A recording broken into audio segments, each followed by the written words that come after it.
락스를 쓰면서 식초를 뿌려서 같이 청소를 했다. 그런데 화장실 문을 닫아놨다. 그럼 운이 나쁘면은 거기서 기절을 하고 쓰러져서 죽을 수도 있습니다. 그만큼 위험한 물질이에요. 폐에 굉장히 위험한 물질이기 때문에 락스하고 산성물질, 식초라든지 구연산 이런 거 절대 섞으면 안 돼요. 콜라를 이용해서 청소를 하시는 경우도 있는데, 콜라는 그 속에 인산이 들어있습니다. 인산이 할 수 있는 일이 석회석 성분을 떼어내는, 녹여내는 일을 잘 합니다.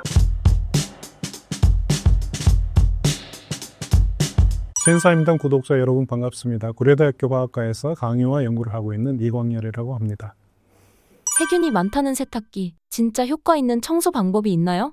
우리가 무심코 사용하는 섬유유연제 같은 것이 실제는 세탁기를 오염시키는 주범이 될 수 있는데요. 너무 많은 양을 사용하게 되면은 그 속에 있는 끈끈한 물질들이 있죠. 그런 것들이 세탁기 속에 벽에 붙게 되고 옷에서 떨어져 나온 섬유나 이런 것들과 함께 덩어리가 지게 되는데, 이런 표면에 세균이 아주 잘 들러붙을 수가 있습니다. 이런 세균들이 계속 거기에서 정식을 하면서 또는 곰팡이 같은 것들 생길 수가 있고, 이런 것들이 옷으로 옮겨가게 되면은 옷에서 냄새를 내게 되는 그 주범이 될 수가 있습니다. 그 세제의 주 성분은 이제 염기성 세제일 경우가 많습니다. 이 경우에 옷에 있는 그 유기산 같은 냄새를 내는 주범인데요. 이런 것들을 아주 효과적으로 제거할 수가 있습니다. 그러니까 이런 염기성 세제를 자주 쓰시는 분들은 세탁기에서 그다지 냄새가 나지 않는 경우가 많은데, 염기성 세제를 사용한다고 하더라도 세탁기 속에는 이제 탄산칼슘 같은 것들이, 미네랄이라고 하죠. 이런 돌가루 같은 것들이 세탁기 표면에 코팅이 될 수가 있는데, 이런 것들이 존재하게 되면 또 여기에서 세균이 들러붙고 그럴 수가 있거든요. 그래서 이러한 석회석 성분이 생겼을 때는 식초를 사용하는 것이 석회석을 제거하는 데 굉장히 도움이 될 수가 있습니다. 세탁에 쓰이는 백식초라는 게 있어요. 그럼 백식초를 한 2컵 정도를 이 세탁기에 붓고 그 다음에 일반적인 워싱 사이클로 돌려주게 되면은 그 속에 있는 이 석회석 성분을 잘 제거를 할 수 있으니까 그때 세탁기 표면에 있는 세균과 함께 많이 제거가 될 수가 있죠. 그러고 나서도 세탁기 속에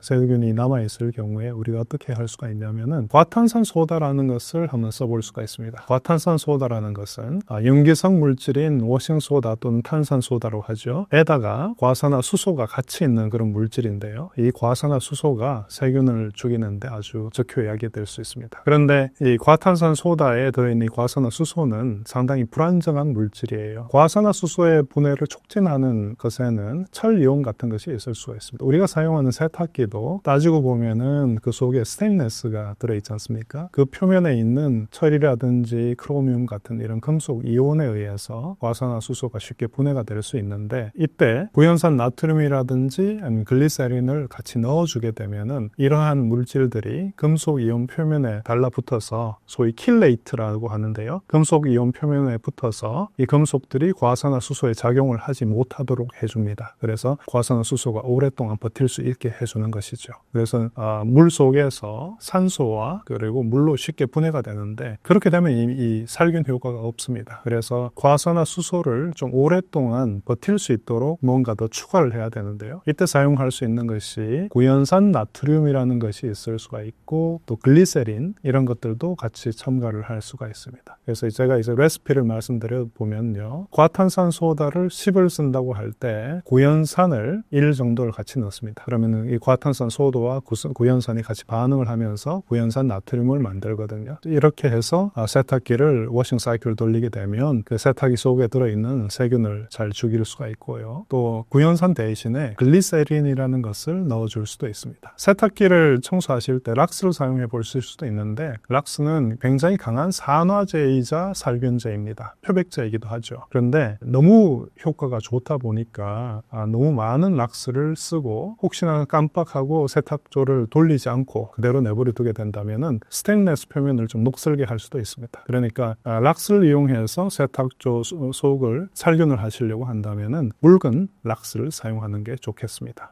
청소할 때 사용하는 락스가 정말 효과가 좋고 안전한가요? 먼저 이제 락스가 뭐냐에 대해서 좀 더 말씀을 드리는 게 좋겠습니다. 락스는 만들어지는 그 과정을 화학식을 한번 보면은 염소 기체 있잖아요. 염소 기체에다가 수산화나트륨 이 둘을 섞어주게 되면은 락스가 생기고 소금이 생깁니다. 근데 이 락스가 굉장히 강한 산화제거든요. 어떤 물질이 있을 때 거기에 실제는 산소를 끼워 넣는 그런 일을 할 수가 있습니다. 그러면서 물질을 분해시키는 그런 역할을 할 수가 있죠. 그러니까 세균이 있을 때 그 세균의 분자를 산화를 시키면서 그 세균이 살아가지 못하도록 그렇게 하는 게 락스인데요. 살균 효과는 굉장히 좋습니다. 또 표백 효과도 좋을 수밖에 없습니다. 그런데 이 락스는 많은 양의 때를 없애는 데는 그다지 효과적이지 못합니다. 락스가 염기성 물질이에요. 예를 들어서 워싱소다 같은 염기성 물질들은 우리가 얘기하는 때라는 것은 유기산 이런 것들이 기름 성분 이런 게 많은데 기름과 염기성 물질이 만나면 비누가 생깁니다.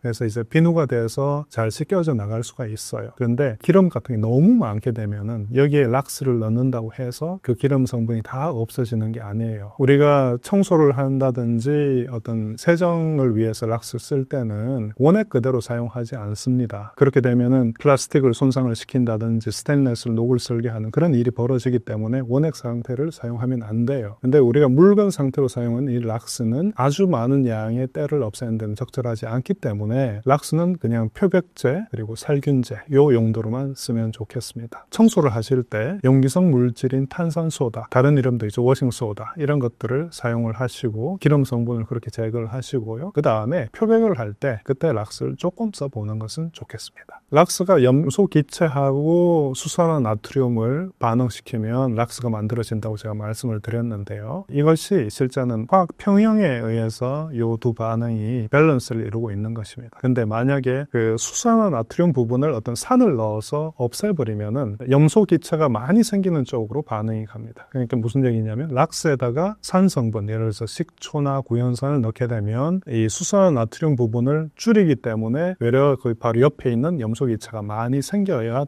이 화학 반응이 밸런스를 이루게 되거든요. 그러니까 기억하실 것은 락스에 산을 넣으면 염소 기체가 나온다. 그 다음에 염소 기체가 수산화나트륨을 만나서 락스를 만드는 반응은 이쪽으로 가는 반응은 정반응이라고 할게요. 거꾸로 가는 반응을 역반응이라고 하는데 정반응이든 역반응이든 온도가 높아지면 빨리 일어납니다. 그러니까 우리가 락스를 높은 온도에서 끓이게 되면 물에 넣고 이제 삶든지 하잖아요. 락스를 넣고 그렇게 되면 무슨 일이 벌어지냐면 락스 성분이 다시 수산화나트륨과 염소 기체로 생기는 반응이 자연스럽게 일어납니다. 근데 이제 염소 기체는 기체잖아요. 락스는 원래 녹아 있었지만 염소 기체는 물에 잘 녹아 있지는 못해요. 그러니까 물에서 빠져나오게 되는 거죠. 그러니까 만약에 걸레를 또는 행주를 빨기 위해서 락스를 넣고 끓였다. 그때는 냄비 안에서는 염소 기체가 펄펄 나오고 있는 겁니다. 염소 기체는 굉장히 강한 표백제이자 산화제이기 때문에 걸레나 행주를 하얗게는 만들 텐데 바로 그렇기 때문에 염소 기체가 나와서 우리 몸에 들어오게 되면은 폐를 상하게도 할 수 있습니다. 그러니까 락스는 높은 온도에서 사용하지 않는다. 그리고 락스는 산과 섞어서 쓰지 않는다. 이 두 가지를 반드시 지켜주시면 좋겠습니다.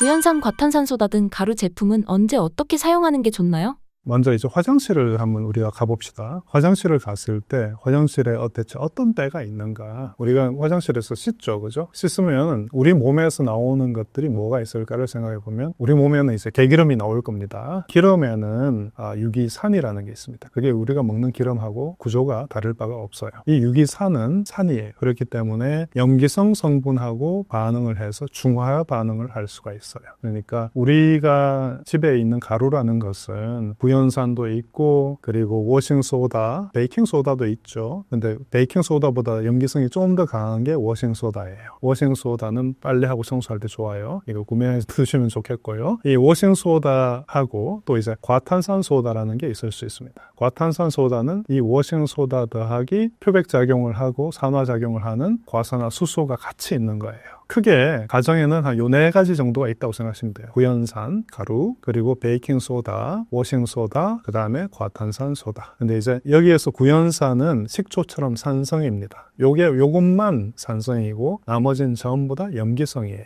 요걸 이제 기억을 좀 해주시고요. 자, 이제 다시 화장실로 가서 몸에서 나오는 기름 성분은 유기산, 산이니까 거꾸로 염기성 성분으로 중화를 시켜서 씻어낼 수가 있습니다. 그 다음에 우리가 마시는 물, 수돗물에는 어떤 경우라도 마찬가지예요. 그 속에는 석회석 성분이 녹아 있습니다. 이 석회석 성분은 CaCO3 이 성분인데요. 이것은 산성 성분에 잘 녹습니다. 그러니까 구연산을 녹인 물 또는 식초 이런 것들로 그러한 수전 이런 데 하얀 물때 생기잖아요. 그런 것을 이제 구연산이나 식초로 다 녹여낼 수가 있어요. 그 다음에 우리 몸에서 또 떨어져 나오는 것들, 또 세균이나 이런 것들 속에는 단백질도 있지 않습니까? 근데 이 단백질은 산성을 만나면 단백질의 구조가 변성이 될 뿐이지 녹아나가지는 않습니다. 그런데 단백질은 염기성 성분을 만나잖아요. 그러면 이 구조가 막 끊어져서 아미노산들이 생기기 시작하고 결국은 이 단백질이 끊어져서 분해가 된다. 잘 녹아나가는 형태로 변한다라고 생각하시면 될 것 같아요. 화장실을 가면은 산으로 녹여낼 수 있는 석회석 성분이 있고 염기성 성분으로 처리할 수 있는 유기산, 단백질 이런 것들이 있겠죠. 이 두 가지 산성과 염기성 물질들을 번갈아 가면서 써주면 산성 물질로는 염기성 성분을 제거하고 염기성 물질로는 산성 물질들을 제거할 수 있으니까 화장실을 깨끗하게 청소를 할 수가 있는 거죠. 좀 더 말씀드리면은 비누가 우리가 손을 씻든지 해서 비누가 좀 물에 이렇게 퍼지는 경우가 있잖아요. 그죠? 조금 지나면은 때가 생기죠. 비누때. 이 비누때가 뭐냐 하면은 실제는 칼슘 이온의 그 유기산에서 일부 음이온이라고 하는데 음이온 두 개가 칼슘 이온 하나하고 같이 붙어 있는 거예요. 이건 잘 안 녹습니다. 물에 잘 안 녹아요. 근데 이것은 석회석처럼 산성 물질로 잘 녹일 수가 있어요. 그러니까 구연산이나 식초 같은 것으로 비누때를 다 녹여낼 수가 있는 거죠. 비누때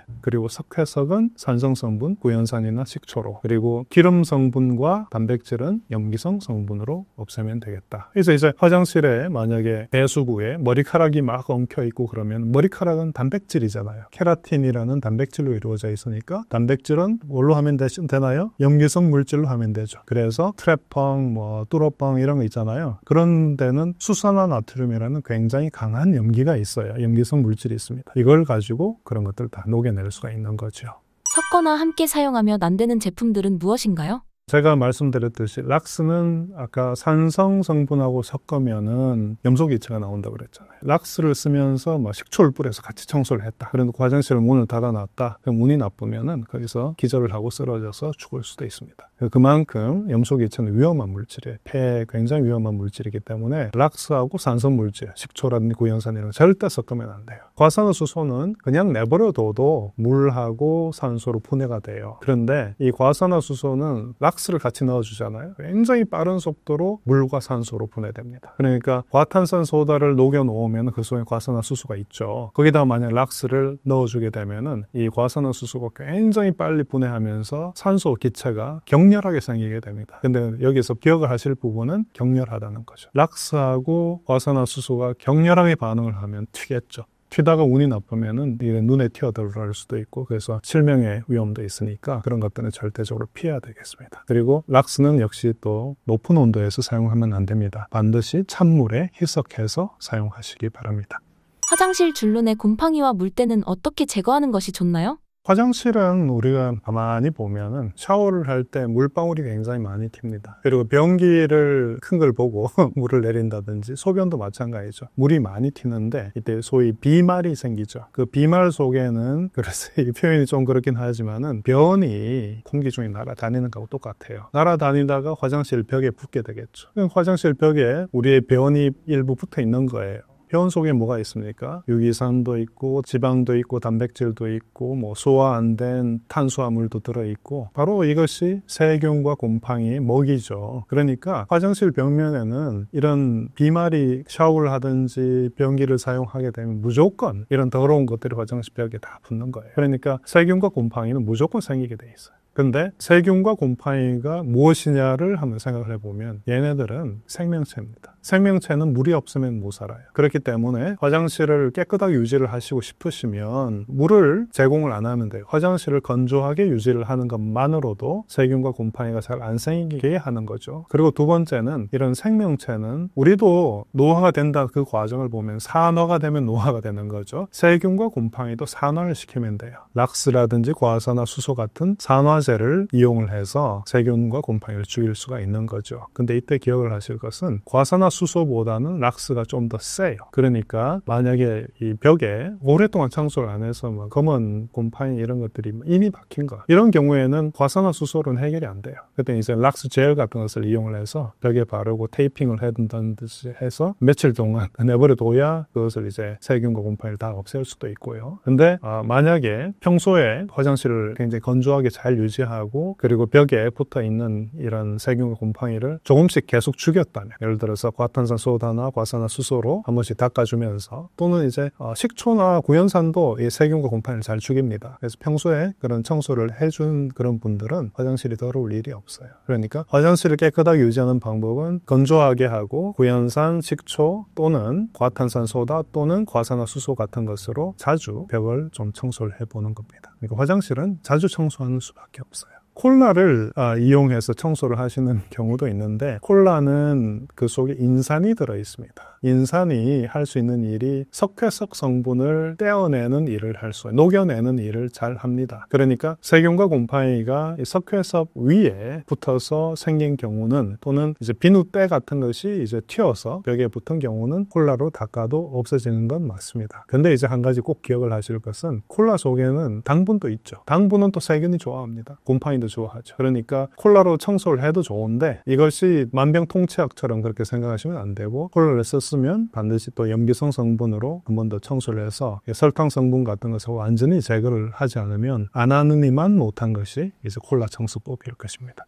교수님만의 청소 꿀팁을 소개해 주신다면요? 이 조합은 꽤 괜찮습니다. 과탄산소다, 그 다음에 구연산. 과탄산소다를 10, 그리고 구연산 1. 요것을 이제, 그러니까 과탄산소다를 이제 물에 먼저 따뜻한 물에 녹입니다. 그 다음에 요것의 10분의 1의 분량인 구연산을 같이 넣고 녹이죠. 그러면 이 용액은 염기성입니다. 그러니까 기름 성분, 단백질 성분 이런 것들을 잘 제거할 수가 있고요. 그 다음에 이 속에는 뭐가 추가로 들어있냐면 과산화수소가 추가로 있습니다. 그러니까 세균도 줄이고 표백도 할 수 있죠. 그러니까 세탁조 내부를 청소를 한다든지 이 와이셔츠에 이 누렇게 색이 있는 경우 이걸 없앨 때도 그런 것을 써도 되고 화장실 뭐 청소를 할 때도 벽을 청소할 때도 그렇게 하면은 꽤 좋고요. 그런데 이제 여기에서 약간 변주를 줄 수도 있어요. 어떻게 하면 좋으냐면 시간이 없는 경우 이렇게 해봐도 괜찮습니다. 먼저 구연산 가루를 변기 주변이나 화장실에 막 뿌립니다. 그 다음에 샤워 헤드로 물을 조금만 뿌려요. 그 다음에 재빨리 스펀지로 닦은 다음에 거기에 과탄산소다 가루를 뿌립니다. 그러면은 이 과탄산소다도 녹고 그리고 거품도 부글부글 날 거예요. 이 거품은 청소하는데 도움은 별로 안 되는데 이산화탄소입니다. 그런데 빨리 반응이 일어나는 걸 볼 수가 있죠. 그러면 이제 제가 말씀드린 워싱소다, 과산화수소, 구연산 나트륨 이 모든 것들이 같이 존재하게 되거든요. 이것이 청소를 하는데 굉장히 큰 도움을 주니까 그런 식으로 하면은 청소하는데 굉장히 빨리 청소를 해볼 수도 있겠습니다. 설거지 할 때 가장 골치가 아픈 것 중에 하나가 기름 설거지잖아요. 이때 제가 말씀드린 그 산염기 반응을 잘 기억을 하시면 좋을 것 같은데 워싱소다를 구매를 하세요. 집에 반드시 구비를 하면 좋겠습니다. 이 워싱소다는 베이킹소다보다 훨씬 더 염기성이 강해요. 그렇기 때문에 기름을 없애는데 굉장히 좋습니다. 어떻게 하냐면은 워싱소다가 1이면 그 똑같은 분량의 물을 같이 섞습니다. 그러면 치약처럼 변하겠죠. 이렇게 축축한 치약처럼 된 영어로는 슬러리라 그러는데 이런 반죽을 기름이 좀 아직 남아있는 프라이팬 같은 데다가 얹고 수세미로 한번 쓱 닦아주면은 기름때가 순식간에 다 사라질 것입니다. 이런 방법으로 프라이팬 청소라든지 뭐 주방에 이 후드 있죠. 후드에 그 그런망 있지 않습니까? 거기에 보면 기름이 잔뜩 끼어 있는데 똑같은 방식으로 다 청소를 할 수 있습니다. 무조건 할 땐 기름때는 워싱소다를 쓰세요. 베이킹소다 가지고 고생하지 마시고 훨씬 더 기름 제거를 잘하는 워싱소다를 쓰는 것이 시간 절약하는 방법입니다. 유기농 야채는 흐르는 물로만 씻어도 충분한가요? 유기농을 어떻게 유기농을 했느냐에 따라서 좀 다를 수가 있는데, 퇴비나 이런 것이 우리가 먹는 상추라든지 잎 채소 위에 뿌려지면 절대 안 되겠죠. 운이 나쁘면 유기농을 해서 깨끗하게 우리가 먹겠다라고, 환경적으로도 좋고 땅심도 좋게 하겠다 유기농이라고 했는데, 그것이 변을 충분히 발효되지 않은 그런 변을 사용한다든지 했을 때 기생충이 채소 이파리에 올라갈 수도 있으니까 그런 것들은 신경을 써야 되겠죠. 그런데 이제 그런 모든 위험한 상황을 다 피한 그런 유기농의 경우에 일반적인 경우라면은 흐르는 물로 깨끗하게 씻어주면 좋겠고요. 근데 이제 이 텃밭에 고라니라든지 이런 그 짐승들이 돌아다니면서 변을 보고 이파리에 또 혹시 변을 볼까 걱정이 되고 그런 분들의 경우에는 식초 같은, 묽은 식초 같은 것으로 표면에 붙어 있는 오물 같은 것을 좀 한번 씻어내고, 그리고 흐르는 물에 씻어보면 좀 더 더러운 것을 잘 제거할 수가 있겠죠. 인간이 먹어도 무해한 농약의 기준치가 있나요? 농약마다 독성은 다 다르기 때문에, 근데 기준치라는 것은 그냥 정해놓은 게 있긴 있습니다. 근데 먹어도 되는 기준치는 아니고, 어떤 사람들은 조금만 먹어도 몸이 많이 아플 수가 있거든요. 하지만 일반적으로는 큰 문제가 없는 그런 기준을 정해놓은 게 있긴 있습니다. 작물의 무게가 1kg이다 라고 했을 때 그 작물에 남아있는 잔류 농약이 0.01mg. 밀리그램도 굉장히 작잖아요, 그죠? 0.01이니 굉장히 적은 양입니다. 요 정도는 허용을 합니다. 근데 이제 어떤 농약의 경우에는 이 양보다 많아도, 예를 들어서 어떤 껍질 같은데 농약이 있다. 근데 보통 우리가 사과 같은 경우는 껍질을 먹는 경우도 많잖아요. 근데 어떤 과일들은 껍질을 전혀 섭취를 하지 않는 경우가 있을 겁니다. 그런 경우에는 이 허용 기준치가 약간 더 높을 수도 있겠죠. 베이킹소다, 식초, 락스로 야채를 씻으면 농약 제거에 효과가 있나요? 예전에 나온 논문을 말씀드리면, 제가 했던 논문 일은 아니고요. 다른 분이 이제 논문에 발표를 한 것인데, 어떤 일을 했냐면은 10%의 식초. 이건 어느 정도 식초냐면요. 마트에 가서 우리가 식초 사잖아요. 그게 한 8%, 9% 농도예요. 그러니까 그런 정도로 진한 식초를 써서 거기에다가 채소를, 브로콜리라든지 이런 것들을 한 20분 정도 담궈 놓습니다. 그 다음에 이제 농약이 얼마 남아 있는지를 보는 거죠. 그리고 베이킹 소다도 비슷한 농도, 또 심지어 또 락스도 굉장히 높은 농도, 이렇게 해서 농약이 얼마 남아 있는지를 이제 체크를 해봤더니, 이제 식초의 경우에는 한 70%, 80% 정도 농약이 제거가 되더라. 그리고 베이킹 소다와 락스보다는 식초가 좀 더 좋더라. 이런 연구 결과는 있습니다. 그런데 거기서 이제 기억을 하실 것은, 그렇게 진한 식초를 썼음에도 불구하고 처음 있던 농약 대비 한 20-30%는 남아있다는 얘기예요. 그러니까 우리가 무슨 수를 쓰더라도 농약이 남아 있었다면 다 제거할 수는 없습니다. 그리고 이제 농약이 주로 어디에 있느냐를 생각해 보면, 껍질 부분, 그리고 이제 이파리 채소 같은 게 맨 바깥 부분, 배추 같은 경우에 맨 바깥 이파리에 농약이 제일 많습니다. 그런 부분들에 있는 농약을 제일 바깥에 있는 이파리를 뜯어낸다든지, 과일의 경우 깎아버리면 농약은 거의 섭취를 하지 않는 거죠. 물론 이제 과일 껍질에 있는 영양소를 아까워하신 분들이 많으시니까 그 경우는 좀 아쉽습니다만은, 아주 소량이라도 농약을 먹느냐 그렇지 않느냐, 그걸 선택을 하는 경우라면 그걸 따져보면 좋겠습니다. 그리고 이제 농약을 제거할 때 락스를 쓰는 게 아니에요. 락스를 이용해서 채소를 씻을 수는 있습니다. 묽은 락스를 아주 묽혀서 채소를 씻으면 채소 위에 있는 어떤 기생충이라든지 오염 물질을, 세균을 이제 죽일 수가 있죠. 그런 살균 작용을 위해서 아주 묽은 락스를 쓰는 것은 꽤 효과적인 방법입니다. 그런데 농약을 없애기 위해서는 묽은 락스를 쓸 필요가 없는 거죠. 써도 잘 안 없어집니다. 농약을 없애기 위해서는 락스를 제 기억에 한 20%, 30% 된 굉장히 진한 락스에 오랫동안 40분, 50분 이렇게 두면은 표면에 있는 농약이 거의 제거가 된다, 이런 결과는 있습니다만은, 그렇게 하고 싶은 사람은 세상에 아무도 없을 겁니다. 그러니까 락스는 묽은 락스를 사용하여 과일이나 채소를 살균하는 용도로 쓸 수 있다. 그렇게 기억을 하시면 좋겠습니다. 요즘 시판되는 과일 세척제는 정말 효과가 있나요? 과일을, 특히 이제 껍질 과일의 경우에 한 가지 제안해 볼 수 있는 것은, 농약은 과일의 껍질의 가장 바깥쪽에 많이 몰려 있거든요. 농사를 아주 잘 지은 그런 경우에는 농약이 거의 없어요. 그런데 간혹 가다가 그래도 우리나라에서 검사를 해보면 약간 기준에 충족되지 못하는 경우도, 그래서 적발되는 경우도 종종 있습니다. 이제 그런 과일들을 세척하기 위해서 우리가 뭘 해볼 수 있느냐, 농약 정말 싫으면 깎아버리면 되고요. 근데 이제 과일 껍질의 맨 바깥에 농약이 있을 테니까 소위 연마제로 좀 갉아내는 거는 가능하겠죠. 예를 들어서 좀 거친 수세미로 그 용도로만 써야 되겠죠, 수세미를. 그래서 가장 바깥을 갉아내는 것 또는 뭐 워싱소다라든지 베이킹소다 같은 알갱이 있죠. 그런 알갱이를 물을 약간만 넣어서 거칠게 만들어서 표면을 갉아내는 거죠. 그렇게 닦아내는 것은 조금은 효과가 있을 겁니다. 그런데 과일 세정제 같은 경우에 그럼 원리가 뭘까? 이제 많은 사람들이 고민 많이 하시죠. 과일 세정제 성분을 보면은 그 속에는 조개 껍질 같은 연마제가 좀 들어 있습니다. 지금 제가 말씀드린 표면을 갉아내는 이런 역할을 좀 할 수 있는 세정제가 일부 들어 있을 것 같다. 근데 많은 분들이 과일 세정제를 써서 과일을 닦았더니 부정물 같은 게 나오더라. 그래서 이게 정말 효과가 좋구나 이렇게 생각하시는 분들이 많을 수 있는데요. 과일의 색소 같은 것들 이런 것들은 염기성이 있으면은 색이 더 진해지는 경우가 많습니다. 이 화학 구조가 그렇습니다. 그래서 제가 무슨 말씀을 드리는지 테스트 해보고 싶으시면 이렇게 해보시면 됩니다.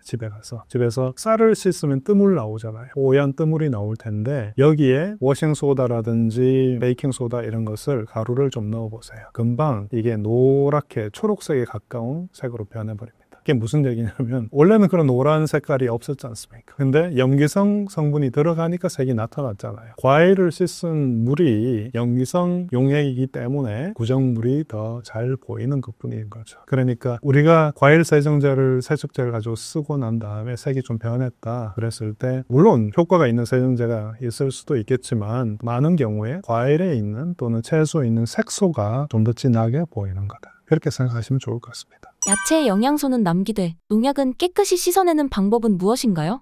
야채의 영양소를 남기면서 농약을 씻어내는 것은 그냥 농약을 같이 드시는 방법이 있겠죠.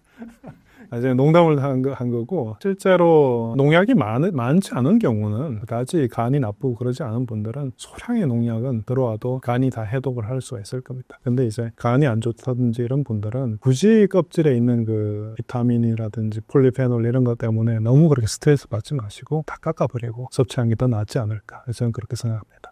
야채는 어떻게 보관하는 것이 가장 좋나요?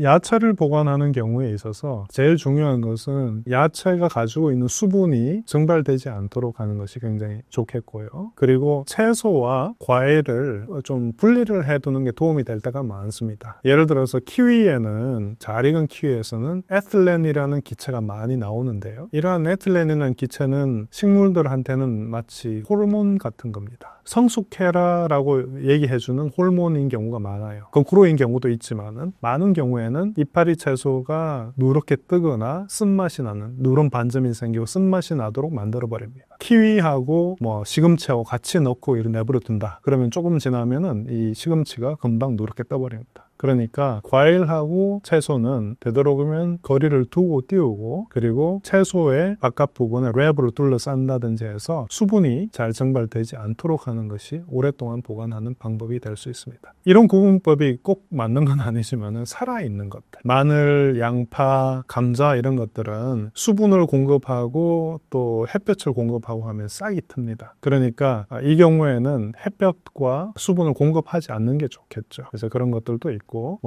토마토라든지 바나나라든지 이런 것들은 또 냉해를 잘 입을 수가 있습니다. 이런 작물들은 원래 자기들이 태어난 고향이 온난한 데서 왔거든요. 이런 채소들을 너무 차갑게 두면 냉해를 입어서 그래서 이제 빨리 상하는 경우가 있습니다. 얘들은 스트레스를 굉장히 많이 받게 되거든요. 이게 빨리 죽어버려야 되겠다 이렇게 생각할 수가 있습니다. 채소는 채소 칸에, 과일은 과일 칸에 이렇게 구분을 해서 두는 게 좋은 경우가 많고 야채는 랩으로 둘러싸서 수분이 증발되지 않도록 하고 그리고 냉해를 입는 것들은 너무 차지 않게 또는 상온 보관을 하고 햇볕이나 물이나 이런 것에 이제 노출되지 않도록 하는 이런 것들을 좀 지키면 좋겠습니다.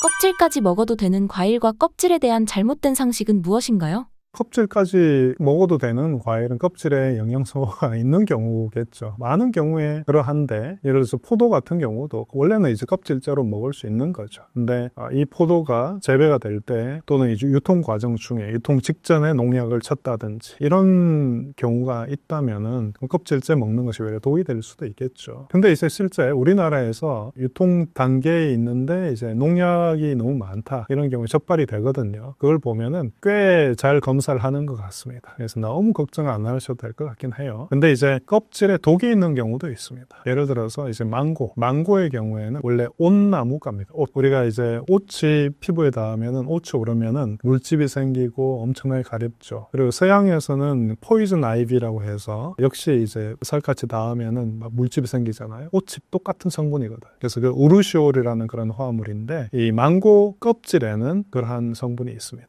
망고 씨앗에도 있고. 그래서 그 망고가 너무 비싸잖아요. 그러니까 속의 내용물을 먹고 너무 아깝다고 숟가락으로 이제 바깥까지 팍팍 긁어 먹는다든지 그런 건 좀 피하는 게 좋겠고, 또 망고 껍질로 뭐 팩을 한다든지 이런 건 절대로 하지 않는 것이 좋겠습니다.